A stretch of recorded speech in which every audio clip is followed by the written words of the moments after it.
नमस्कार साथियों, स्वागत है आपका बिहार स्पेशल के इस कक्षा में। दोस्तों, पिछले क्लास में हम लोग चर्चा किए थे बिहार का सामान्य परिचय को, और आप लोगों को वीडियो जो है पूरा क्लियर हो गया होगा कैसे बिहार का निर्माण हुआ, किस प्रकार से बिहार पहले बंगाल का हिस्सा हुआ करता था और उसके बाद विभाजित होते होते उड़ीसा अलग हुआ, झारखंड अलग हुआ और वर्तमान का कुछ बिहार का ये परिस्थिति बना। दोस्तों, वीडियो आप लोगों को अच्छा लगता है तो अधिक से अधिक लाइक कीजिए, शेयर कीजिए, सब्सक्राइब कीजिए और वीडियो को पूरा जरूर देखिए ताकि पूरा समझ में आएगा, आपको कहीं दिक्कत नहीं होगा। और आज हम लोग का टॉपिक है बिहार का सामान्य परिचय। अगर ये एक वीडियो में क्लियर नहीं हो पाएगा सामान्य परिचय तो हम लोग इसमें 2 वीडियो बनाएंगे, ठीक है, 2 क्लास कर लेंगे इस पे। तो चलिए आज हम लोग देखते हैं बिहार का सामान्य परिचय, यानी कि ये जो बिहार का निर्माण हुआ इसका परिचय को देखते हैं कि इसका स्थिति क्या है, इसकी जनसंख्या, इन सब सामान्य परिचय को हम लोग जानेंगे, जिससे संबंधित क्वेश्चन जो है बिहार से के सभी कॉम्पिटेटिव एग्जाम में पूछे जाते हैं, बीपीएससी, दरोगा, अन्य कॉम्पिटेटिव एग्जाम में। ठीक है, तो देखिए सबसे पहले हम लोग जानेंगे कि ये जो बिहार है हमारा, बिहार का नाम बिहार क्यों पड़ा। ठीक है, ये जो बिहार का नाम है ये बिहार क्यों पड़ा। देखिए, तो इससे संबंधित एक आप लोग जानते हैं कि गौतम बुद्ध के बारे में, कि गौतम बुद्ध को जो है बिहार के गया जिले में ज्ञान की प्राप्ति हुई थी।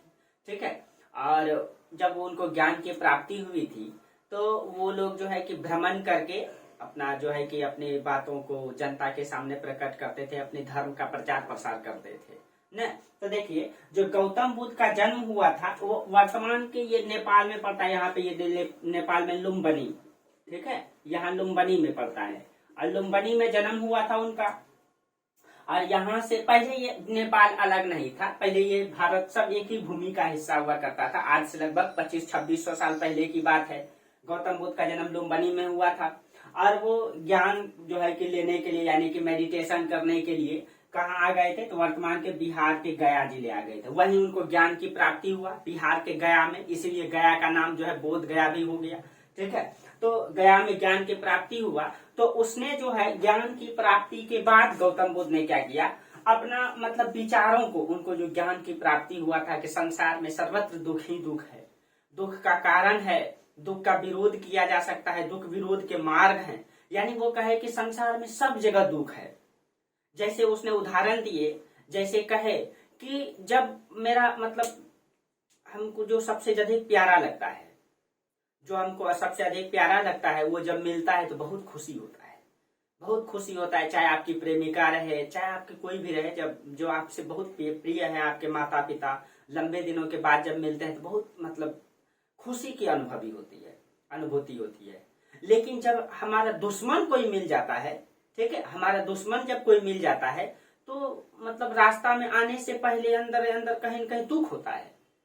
तो इसीलिए कहते हैं, गौतम बुद्ध कहते हैं कि प्रिय का बिछड़ना, ठीक है, और अप्रिय का मिलना, दोनों से दुख होता है। यानी कि जब आपका कोई प्रिय बिछड़ जाता है तो दुख होता है, लेकिन अप्रिय जिसको आप नहीं चाहते वो मिल जाता है तो भी दुख होता है। तो कहते हैं कि संसार में सर्वत्र दुख है, हर जगह दुख है। किसी के पास संपत्ति बहुत ज्यादा है तो उसको इस बात का दुख है कि मेरा संपत्ति खत्म ना हो जाए। जो गरीब है उसको तो स्वाभाविक दुख है ही कि मेरे पास खाने के लिए नहीं है। तो हर जगह तो दुख है। इस बातों को गौतम बुद्ध, ये उनका विचार था।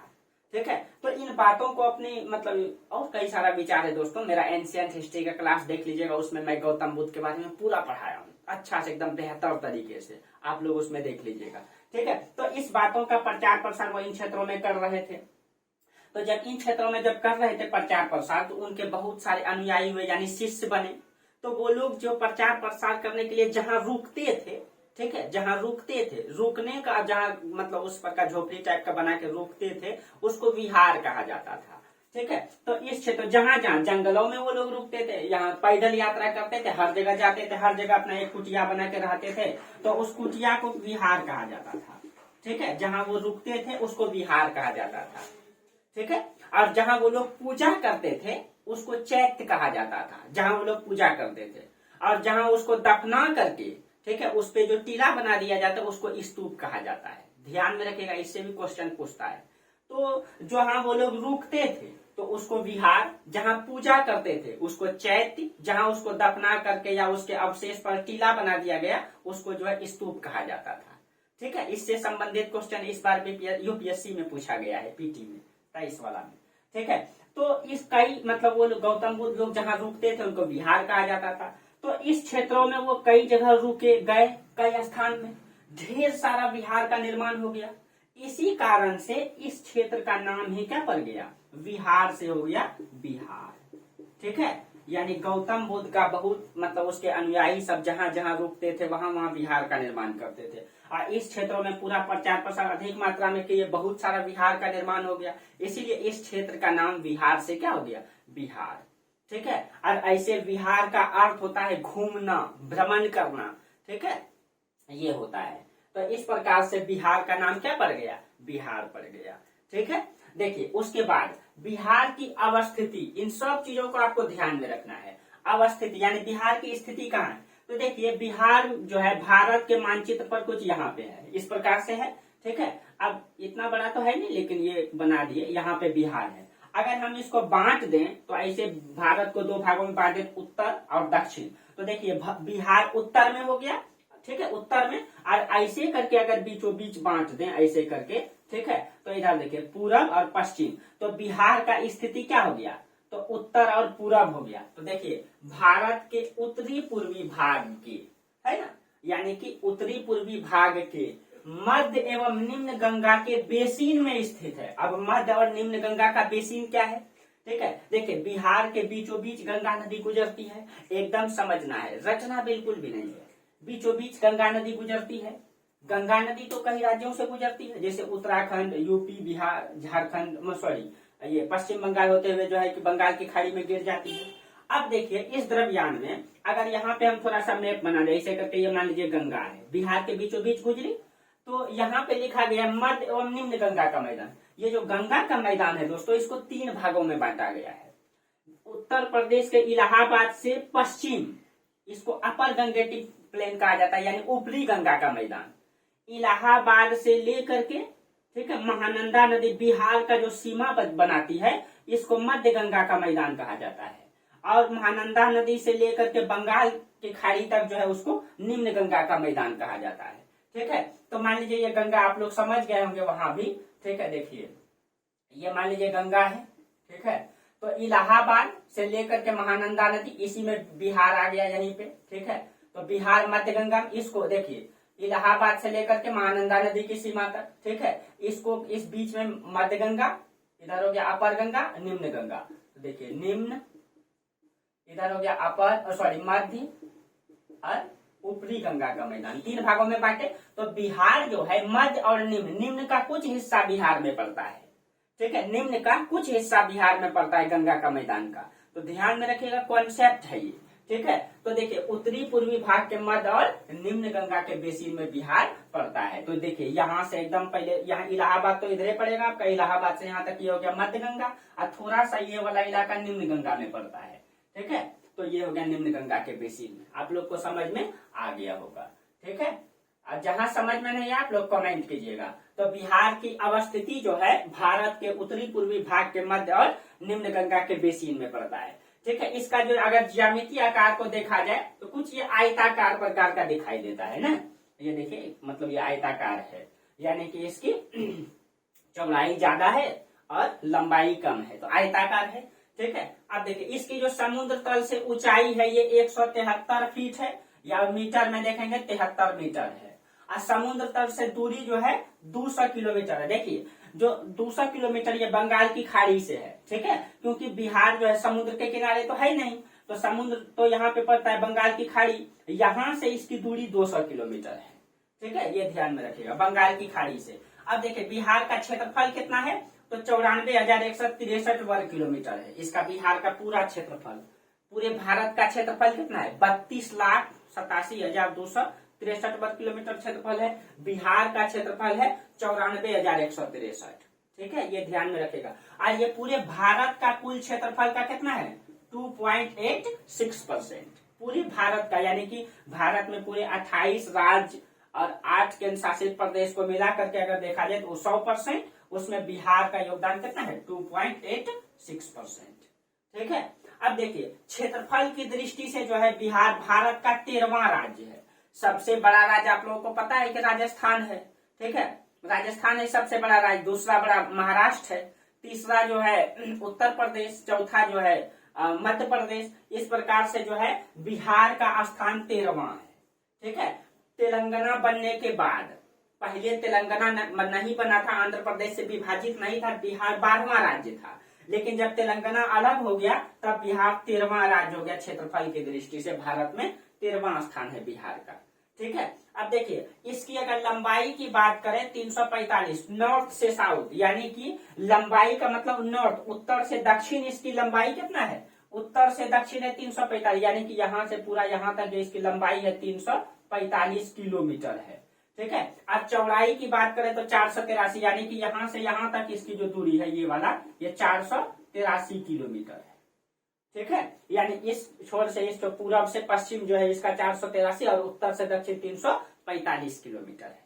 ठीक है, ये अब देखिए चौड़ाई ये हो गया। अब देखिए बिहार का थोड़ा सा सामान्य चीजों को देख ले। जैसे बिहार का राजकीय चिन्ह क्या है, बोधि वृक्ष है। वही बोध गया में जो वृक्ष है ना, निरंजना नदी के किनारे, ठीक है, वही बोधि वृक्ष। गौतम बुद्ध को जो ज्ञान की प्राप्ति हुआ था ना बोध गया में, निरंजना नदी के किनारे, बैसाख की चांदनी रात में, ठीक है, तो वही जिस वृक्ष के नीचे गौतम बुद्ध को ज्ञान की प्राप्ति हुआ उस वृक्ष का नाम हो गया बोधि वृक्ष, और वो पीपल का वृक्ष था। ठीक है, तो ये बिहार का राज के चिन्ह है बोधि वृक्ष। इसीलिए बिहार का जो राज के वृक्ष है वो भी पीपल ही है, ये भी ध्यान में रखिएगा। राज के वृक्ष भी पीपल है। अब राज के चिन्ह बोलेगा तो बोधि वृक्ष चिन्ह में, लेकिन राज के वृक्ष बोलेगा तो पीपल का वृक्ष। राजकीय भाषा हिंदी है बिहार का। ठीक है, देखिए राजकीय भाषा है, राष्ट्रीय भाषा हमारा नहीं है। ठीक है, कि पूरे हिंदुस्तान का कोई एक भाषा नहीं है, राष्ट्रीय भाषा नहीं, सभी राज्य का अलग अलग भाषा है, राजकीय भाषा उसको कहते हैं। और पूरे भारत में 22 भाषाओं को संविधान में मान्यता दिया गया है। ठीक है, ये पॉलिटी का पार्ट है आपका। और देखिए बिहार का राजकीय भाषा हिंदी है और दूसरा राजकीय भाषा बिहार का उर्दू है, ये ध्यान में रखिएगा। ठीक है, बिहार का दूसरा राजकीय भाषा उर्दू है। अब देखिए बिहार का जो राजकीय पशु है ये बैल है और राजकीय पक्षी ये गोरैया है। आपको पता होगा दोस्तों कि अब गोरैया जो है धीरे धीरे पतन की कगार पे है ना, एकदम छोटा सा जो दिखाई देता है। पहले मतलब धान में, खेतों में, घर के वो सब मतलब फूस वाले घर में बहुत सारे दिखाई देते थे, लेकिन अब गोरैया बिल्कुल दिखाई दे रहा है, बिल्कुल पतन के कगार पे है। ठीक है, कहीं कहीं इसका जो है कि अब पतन होने लगा है बहुत बड़ी अधिक मात्रा में। तो यही बिहार का जो है राजकीय पक्षी भी है। ठीक है, राजकीय वृक्ष तो बता दिए। राजकीय जो पुष्प है ये गेंदा है। ठीक है, राजकीय मछली जो है ये मांगुर है, आप लोग देखे होंगे मांगुर मछली, जिसको गांव समाज में मुंगरी कहा जाता है। ठीक है, तो वही मांगुर मछली है। ठीक है, अब देखिए ये हो गया बिहार का स्थिति। थोड़ा सा बिहार का अक्षांश और देशांतरीय स्थिति को देख लेते तब हम लोग इसको समझेंगे। ठीक है, देखिए अक्षांश और देशांतरीय स्थिति आप लोगों को पता है, जिसका अक्षांश और देशांतर रेखा क्लियर नहीं है, मेरा ज्योग्राफी प्लेलिस्ट में जाएंगे। ज्योग्राफी में लगभग 12 या 13 वीडियो है, उसमें अक्षांश देशांतर के बारे में बहुत बेहतर से समझा है, उसमें जाके देख लीजिएगा। फिर भी थोड़ा सा हम इसमें बता देते हैं। जैसे बिहार जो है तो आपको पता है, जैसे मान लीजिए ये ग्लोब है। ठीक है, ये ग्लोब है, तो ग्लोब में ऐसे करके जो रेखा खींचा गया है इस प्रकार से, ठीक है, इस प्रकार से जो रेखा खींचा गया है इसको देशांतर रेखा कहते हैं। ठीक है, यानी इसे इसको कहते हैं लॉन्गिट्यूड, यानी कि लॉन्गिट्यूड देशांतर रेखा। ठीक है, अब इसमें से एक रेखा को आधार, जैसे ये तो पूरा गोल है, ठीक है, इसमें से एक रेखा को गोल आधार माना। ठीक है, ग्लोब यहाँ है नहीं दोस्तों ने, तो यहाँ पे क्लियर ही कर देते हैं हम। वहां पे जाके आप लोग जरूर देख लीजिएगा जिसका अक्षांश देशांतर क्लियर नहीं है। तो जैसे कि इस साइड का 0 डिग्री एक रेखा माना और चारों तरफ लेंगे 360 डिग्री होगा, तो 0 डिग्री और उस साइड इसका कितना हो जाएगा 180 डिग्री। तो इन दोनों को आधार मान के इधर हो गया पूर्वी देशांतर, इधर पश्चिमी देशांतर। अब भारत जो है पूरा का पूरा 82.5 डिग्री उसके बीचों बीच रेखा गुजरी है, पूरा पूर्वी देशांतर में है। इसीलिए बिहार का भी स्थिति क्या हो जाएगा पूर्वी देशांतर में, पूरा का पूरा पूर्वी देशांतर में है। और भारत के मैप में अगर इसको देखें तो देखिए बीचों बीच से भूमध्य रेखा गुजरती है, तो भारत के देखिए मतलब कि बीचों बीच कर्क रेखा गुजरती है। भूमध्य रेखा भी भारत से नहीं गुजरती, उससे और नीचे 8 डिग्री है भारत का ये मतलब अक्षांश विस्तार।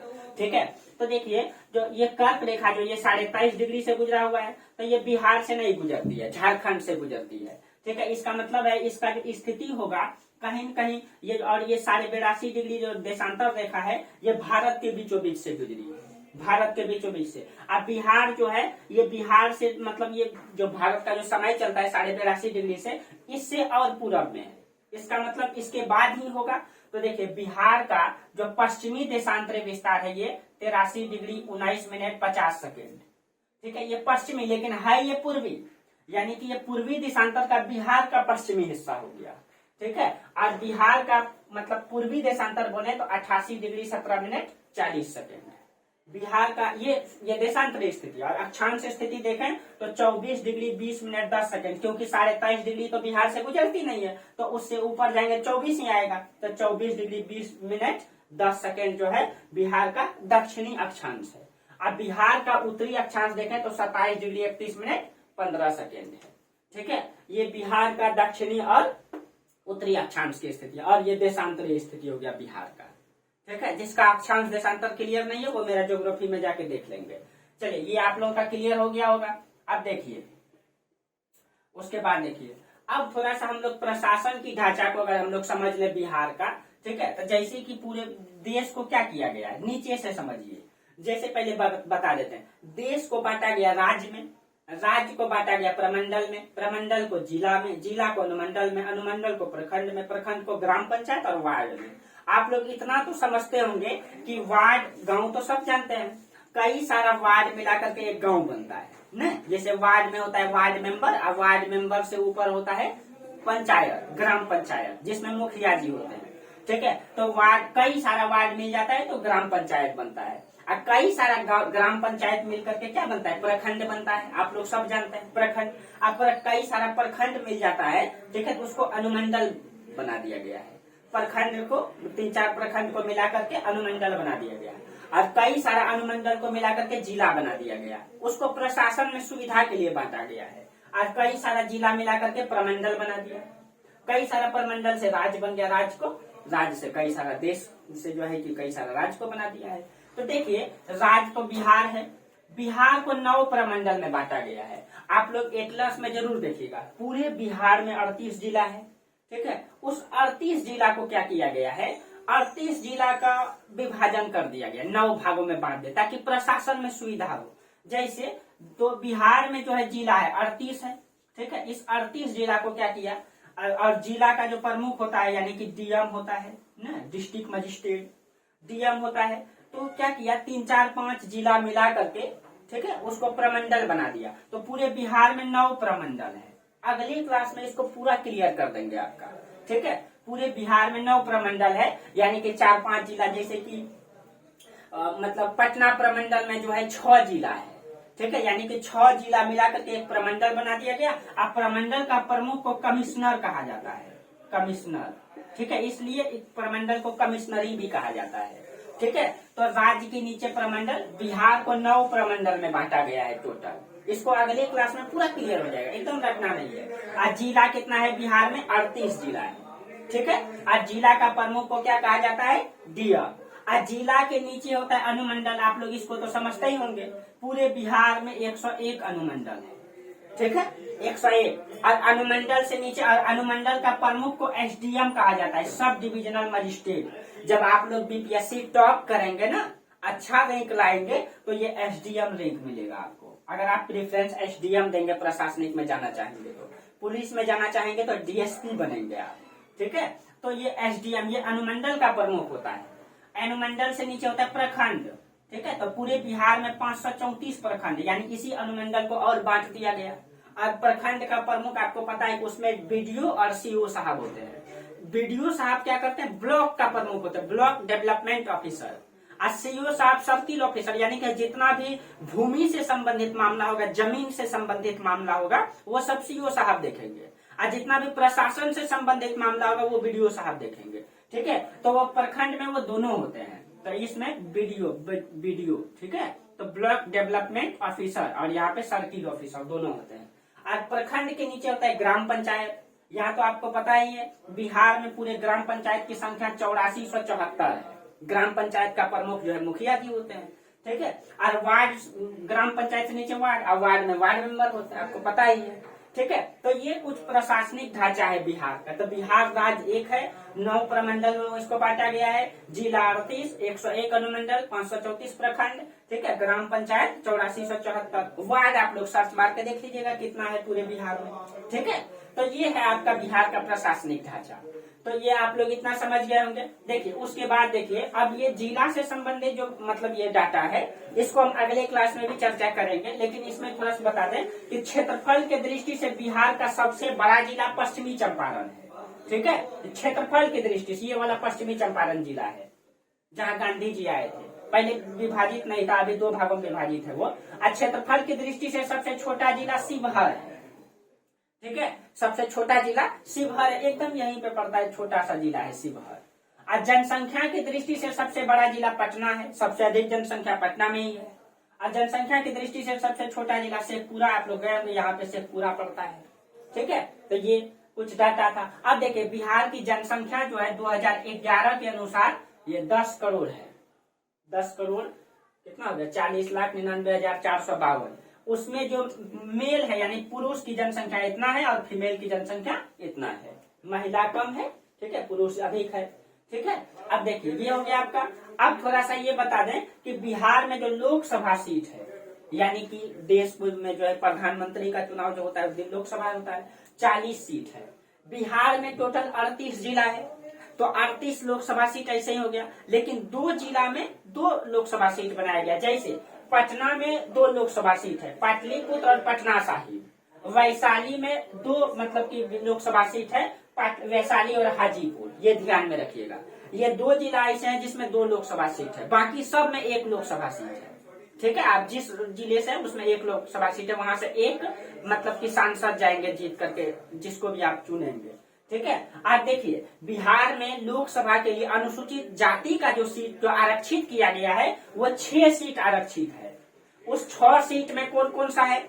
ठीक है, तो 6 सीट में एक तो इसमें गोपालगंज है, हाजीपुर है, समस्तीपुर है। ठीक है, समस्तीपुर है और जमुई है और गया और सारण। ये 6 जिला ऐसा है जिसमें अनुसूचित जाति को आरक्षण दिया गया है, वहां से वो लड़ सकते हैं। और राज्यसभा सीट बिहार में 16 है। ठीक है, और विधानसभा सीट बिहार में 243 है। पता है आपको बिहार में द्विसदन विधानमंडल की व्यवस्था है। और विधान परिषद की सीट बिहार में कितना है? 75 है। आप में इसमें जो है इसको पॉलिटी में भी अच्छा से समझाएंगे। बस सामान्य चीजें ये चीजें था, इसके बारे में आपको बताना था, आपको जानकारी चाहिए था। ठीक है, ये सामान्य परिचय रहा बिहार का कि बिहार का स्थिति क्या है, अक्षांश विस्तार क्या है, देशांतर विस्तार क्या है, राज्य के पक्षी क्या है, इन सब के बारे में क्वेश्चन भी पूछता है, इसीलिए आप लोग इसको ध्यान में रखिएगा। ठीक है, तो आज इतना ही रहने दीजिए दोस्तों। इससे आगे सामान्य परिचय में ही कुछ चीजें आप लोगों को और विशेष बताएंगे। बिहार के जिलों के बारे में बताएंगे, अनुमंडल प्रमंडल के बारे में, गंगा नदी के किनारे अवस्थित जिला, इन सब के बारे में अगले क्लास में सामान्य परिचय का दूसरा पार्ट में हम लोग देखेंगे। ठीक है, तो आज इतना ही रहने दीजिए। आप लोगों को वीडियो अच्छा लगता है तो अधिक से अधिक लाइक कीजिए, शेयर कीजिए। ठीक है दोस्तों, धन्यवाद, थैंक यू सो मच।